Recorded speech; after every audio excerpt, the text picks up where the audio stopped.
Mahirap ang buhay dati. Oo. Yung tipong ulam, asin or sardinas or alam mo yun, kape, Milo. Oo. Ako yung student na kanin lang yung dala sa school. Doon ako natuto mag-trading when I was young. So, kanin lang meron ako. Ikaw, marami kang ulam. O gusto pa kanin, di ba? Ikaw, trade tayo. Sa akin yung ulam mo. Kung sino gusto ng kanin? Sige, dami kong ulam ngayon. Bahala kayo dyan. It was really the whole anxiety-inducing thought of, are we even gonna be able to eat the day after? Kakain ba kami? Makakabayad ba tayo ng kuryente, yung mga bills, ganyan? I mean, ilang beses na ever since, one core memory I have as a kid is always moving around.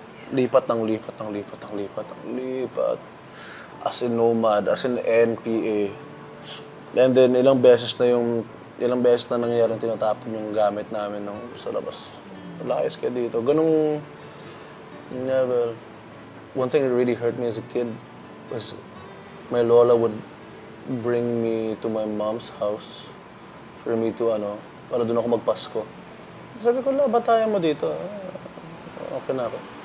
And then I found out later that she was just spending Christmas on the streets. And then she brought me there so I didn't have to spend Christmas with her. Which is why in the third Christmas, I stayed with her there. Sa Pasko sa kalye. Nagpasko ka na sa kalye? Laki ako sa kalye. Laki ako sa...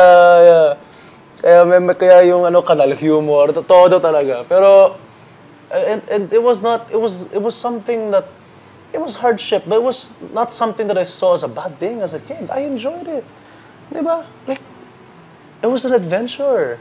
You have a good attitude. It was an adventure. I was with my lola. It doesn't matter where you are, it matters who you're with, di ba? Kakaiyak naman.